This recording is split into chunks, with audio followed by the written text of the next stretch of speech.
صدیق اکبر رضی اللہ تعالیٰ عنہ سے پوچھا گیا آپ کی سب سے زیادہ دلی تین خواہشیں کیا ہیں؟ چلے میں ایک سوال آپ سے بھی کر لیتا ہوں جو یہاں موجود ہے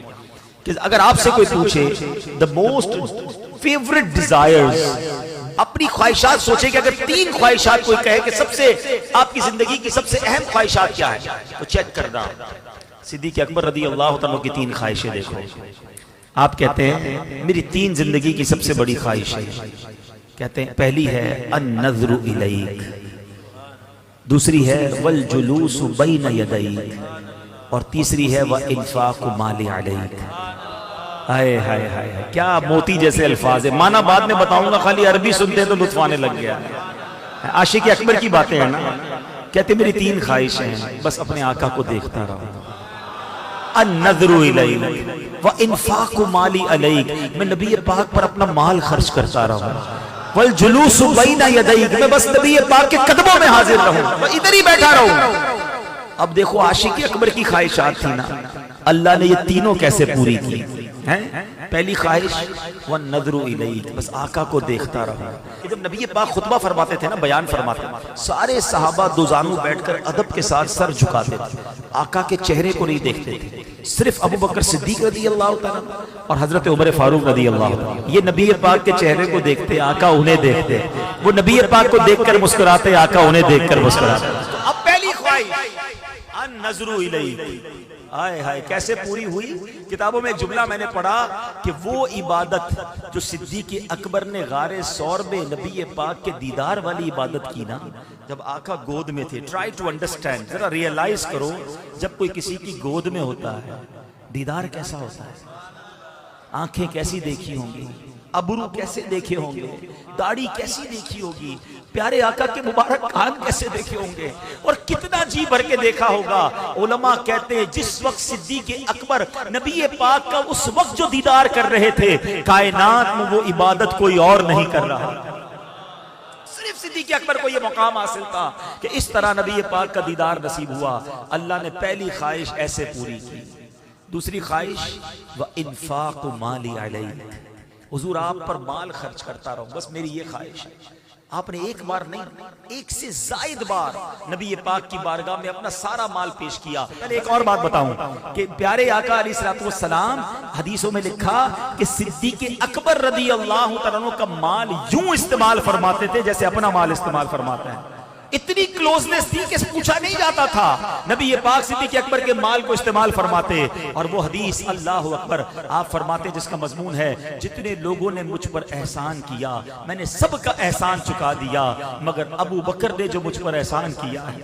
قیامت کے دن اس کا بدلہ میں رب سے لے کے اسے لوٹاؤں گا اللہ اکبر کس کس شان کو بیان کیا جائے اللہ کے حبیب کی دعائیں کس طرح انہوں نے لی ارے بلال حبشی سے کون محبت نہیں کرتا ہمارے عاشقوں کے امام ہیں مؤذن رسول ہیں انہیں چھڑا کر کون لایا امیہ جو تھا اتنا ظلم کرتا تھا ابو بکر صدیق قریب سے گزرے دیکھا بلال کو مار رہے ہیں تپتی ریت پر لٹاتے ہیں آپ نے اس کے مالک سے کہا کیوں تنگ کرتے ہو یہ مسلمان ہو گیا ہے کیوں مارتے ہو کہا ابو بکر تمہیں بڑا شوق ہے خرید لو اسے آپ نے بتاؤ کتنے پیسے لوگے وہ تھوڑے پیسے بتاتا آپ نے کہا اوکے وہ اور پیسے بڑھاتا آپ نے کہا ٹھیک ہے وہ ڈیل ڈن کرتا پھر پیسے بڑھا دیتا وہ جتنے مانگتا رہا آپ بڑھاتے رہے آخرکار ایک رقم پر فیصلہ ہو گیا آپ نے جب پیسے دیے امیہ پتہ ہے کیا کہتا ہے کہتا ہے ابو بکر تم تو بڑے کاروباری تھے تمہارے کاروبار کی میں نے بڑی باتیں سنی تمہاری ڈیل بڑی زبردست ہوتی تھی آج تم نے کیا کیا جو مانگا تم نے دے دیا بڑا مہنگا غلام خریدا ہے اللہ اکبر ابو بکر صدیق کہتے ہیں اے امیہ تم بلال کی قیمت کیا جانو تمہیں کیا معلوم یہ کون ہے ارے تم اس سے زیادہ مانگتے میں تمہیں اتنے دیتا جب خرید کر لاتے ہیں نبی پاک کے پاس حضرت بلال کو آزاد کر کے لاتے ہیں پیارے آقا کی بارگاہ میں پیش کرتے ہیں حضور بلال آیا ہے آپ کا سچا غلام آیا ہے حضور آج آزاد ہو کر آیا ہے اللہ کے نبی کیا کہتے ہیں اے ابو بکر تھوڑے میرے پیسے بھی ملا لو بلال کو آزاد کرنے میں جو تم نے رقم خرچ کی ہے میرا مال بھی اس میں شامل کر لو صدیق اکبر کہتے حضور میرا مال آپ ہی کا تو ہے حضور میرا سب کچھ آپ کا ہے اللہ اکبر کیا کیا کارنامے بیان کروں صدیق اکبر رضی اللہ تعالی عنہ کے سنو تیسری خواہش والجلوس بین یدیک کہتے حضور میری تمنا ہے کہ بس آپ کے قدموں میں زندگی گزرے زندگی تو گزاری مگر جب وفات کا وقت قریب آنے لگا، آقا تو تشریف لے جا چکے تھے نا دنیا سے، ہیں مگر صدیق اکبر رضی اللہ تعالیٰ عنہ نے وصیت کیا کی، کہتے دیکھو جب میرا وصال ہو جائے نا تو میری میت کو نبی پاک کی بارگاہ میں لے جانا، روضے کے سامنے رکھ دینا اور یہ کہنا کہ حضور ابو بکر حاضر ہے، اگر اندر سے اجازت مل جائے تو ساتھ دفن کر دینا، اجازت نہ ملے تو جنت البقیع میں دفنا دینا۔ یہاں ایک بڑی باریک سی بات ہے، عقیدے کی بات کر دوں، یہ تو وصیت صدیق اکبر نے کی کتابوں میں لکھا، صحابہ نے کیوں عمل کیا؟ کیونکہ صحابہ جانتے تھے کہ حضور مزار میں حیات ہیں، سارے صحابہ کا اس وصیت پہ عمل کرنا کہ حضور سنتے بھی ہیں، جانتے بھی ہیں، دیکھتے بھی ہیں، تو زندہ ہے واللہ، تو زندہ ہے واللہ، میرے چشم عالم سے چھپ جانے والے اے عاشقو تمہیں مبارک ہو، یہی صحابہ کا عقیدہ ہے۔ صدیق اکبر کا بھی یہی عقیدہ ہے، ورنہ وصیت کیوں کرتے؟ کہتے مزار پہ لے جانا،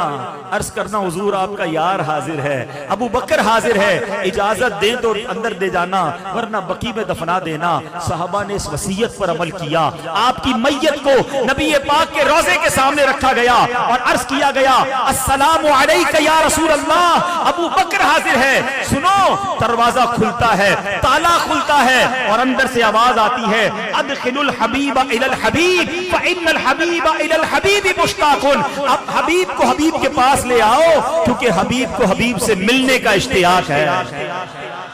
صدیق اکبر آج مزار میں بھی نبی پاک کے ساتھ موجود ہے، والجلوس بین یدیک،